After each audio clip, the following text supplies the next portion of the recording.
Halo anak-anak semuanya, Namo Buddhaya. Kembali lagi dengan Miss Rifayanti. Kali ini kita akan belajar agama Buddha kelas 3 ya anak-anak. Yuk buka buku cetaknya, buku Ehipasiko. Nah anak-anak, kali ini kita masuk pelajaran 4 ya, tentang Hari Raya Buddhis. Nah anak-anak tahu tidak hari raya umat Buddha itu apa aja? Iya, ada hari Waisak, hari Asada, hari Katina, dan hari Magapuja. Ingat ya anak-anak, kalau ditanya orang, kamu hari raya apa ya? Hari raya Waisak, terus Asada, Katina, dan Magapuja. Kali ini Miss Liva akan menjelaskan tentang hari Waisak dan hari Asada ya anak-anak. Nah anak-anak, sebelum masuk ke materi, Miss Liva mau tanya ini, kira-kira anak-anak punya superhero tidak ya? Oh ya, punya? Siapa? Superman, Batman, Avengers, atau Buddha? Nah kalau Miss Liva superhero-nya itu Buddha ya anak-anak. Nah anak-anak tahu tidak siapa sih Buddha? Buddha itu siapa Miss? Nah, Buddha itu adalah guru para dewa dan manusia anak-anak. Buddha lahir sebagai putra mahkota kerajaan Sakya yang diberi nama Siddhartha Gautama. Nah, anak-anak di sini ada loh sangkut pautnya dengan hari Waisak. Nah, kenapa gitu, Miss? Iya, hari Waisak itu mempunyai tiga peringatan anak-anak, mempunyai 3 peristiwa penting dalam kehidupan Buddha Gautama. Nah, apa aja Miss? 1. Kelahiran Pangeran Gautama. 2. Pangeran Gautama menjadi Buddha. 3. Buddha Gautama wafat anak-anak. Jadi, anak-anak tahu tidak? Buddha Gautama itu lahirnya di Taman Lumbini loh. Lalu ada keajaiban anak-anak. Keajaibannya apa Miss? Iya, ibunya Buddha Gautama melahirkannya dalam kondisi berdiri. Lalu dari langit turun air dingin dan hangat membasuh tubuh Pangeran Gautama. Dan bunga-bunga bermekaran, lalu berguguran dan mengeluarkan bau harum sekali. Dan burung-burung ikut berkicau menyambut kelahiran pangeran kecil tersebut. Dan anak-anak tahu tidak? Pangeran kecil itu, atau yang bisa kita sebut Buddha Gautama waktu kecil, waktu lahir bisa langsung berjalan anak-anak dan dapat berbicara. Nah, terkejut enggak? Terkejut kan? Lalu kan tadi Miss bilang pangeran kecil atau Buddha Gautama bisa berjalan, dan Pangeran Gautama jalannya itu anak-anak 7 langkah ke arah utara, dan setiap langkahnya ditumbuhi bunga teratai. Wah, hebat sekali ya anak-anak. Nah anak-anak, tadi Miss Liva sudah membahas tentang kelahiran Pangeran Gautama di Taman Lumbini.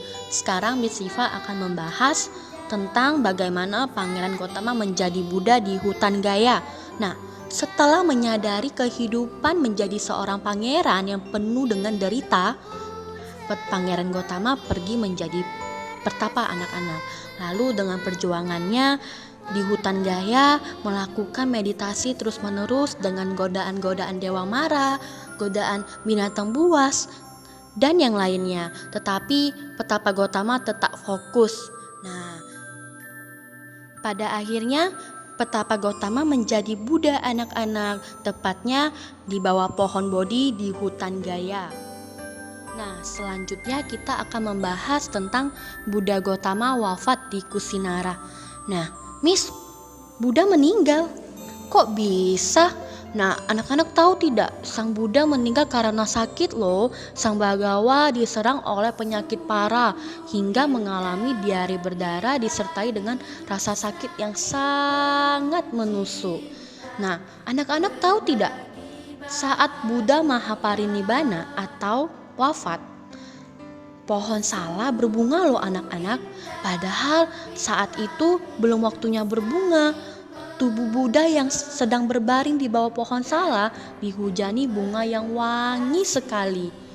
Nah Miss, kira-kira ada nggak ya Miss pesan sang Buddha sebelum Mahaparinibbana atau sebelum wafat?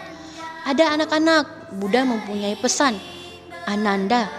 Kedua pohon salak besar ini menaburi Tathagata dengan bunga-bunganya, seolah-olah mereka memberi penghormatan kepada Tathagata. Tetapi ini bukanlah cara bagaimana Tathagata seharusnya dihormati dan dihargai, melainkan adalah bila para biku dan bikuni atau laki-laki dan perempuan umat awam yang hidup sesuai dengan ajaran Tathagata, itulah cara menghormati dan menghargai Tathagata ya. Nah, itulah pesan Buddha kepada Biku Ananda anak-anak. Ingat ya anak-anak, Buddha Gotama wafat atau Mahaparinibbana di kota Kusinara ya, tepatnya di bawah pohon salak kembar. Nah, anak-anak, ketiga peristiwa yang tadi, kelahiran Pangeran Gotama menjadi Buddha. Nah, lalu Buddha Gotama wafat atau Mahaparinibbana. Nah, itu disebut dengan 3 peristiwa penting ya anak-anak. Lah, kenapa Miss?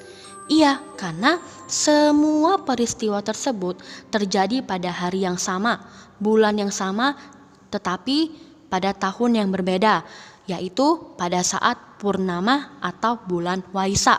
Nah, makanya ketiga peristiwa penting itu diperingati sebagai hari Waisak. Nah, hari Waisak biasanya jatuh pada bulan Mei anak-anak, selalu tepat di bulan Mei. Jadi Miss, ketika hari Waisak, apa yang dilakukan umat Buddha?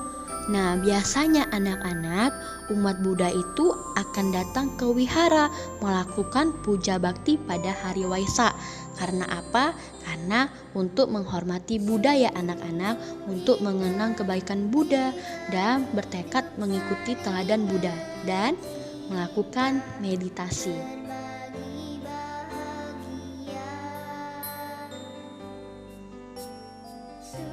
Kita akan membahas tentang hari Asada ya anak-anak. Hari Asada diperingati saat bulan purnama sekitar bulan Juli ya anak-anak. Jadi hari Asada itu disebut dengan hari Dhamma anak-anak. Dhamma berarti ajaran Buddha. Nah, hari Asada ini memperingati peristiwa pertama kalinya Buddha mengajarkan Dharma. Nah, saat Petapa Gotama menjadi Buddha dan menuju jalan yang benar, menuju kebahagiaan sejati, jalan tersebut adalah Dharma. Lalu, Buddha ingin mengajarkan Dhamma anak-anak. Ia ingin banyak orang mencapai kebahagiaan yang sejati dan ia ingin mengajar kepada 2 gurunya. Tetapi ada sesosok dewa memberitahu kepada Buddha bahwasannya 2 guru Buddha tersebut sudah meninggal dunia. Lalu Buddha pergi ke Tamarusa Isipatana. Di sana ia menemukan 5 petapa anak-anak. Ia menemui petapa tersebut. Petapa tersebut adalah Kondana, Wapa, Badia, Mahanama, dan Asaji. Nah, kelima petapa ini anak-anak pernah bertapa bersama Buddha di hutan Uruwela.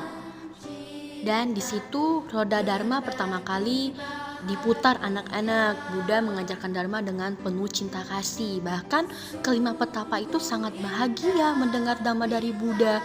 Dan 5 petapa tersebut memohon kepada Buddha untuk menjadi muridnya. Dan akhirnya 5 petapa menjadi seorang biku anak-anak. Dan di hari Asada tersebut dibentuklah yang namanya Sangga anak-anak. Jadi hari Asada itu bisa dibilang merenungi Dhamma. Karena apa Miss? Kok merenungi Dhamma? Iya, karena Dhamma tersebut sudah dibabarkan dengan sempurna oleh Buddha. Jadi anak Buddhis yang baik harus tekun belajar ya, serta berperilaku sesuai dengan Dharma ya anak-anak. Sampai di sini dulu ya anak-anak video pembelajarannya. Sampai bertemu di video pembelajaran berikutnya. Bye bye. Namo Buddhaya anak-anak semuanya.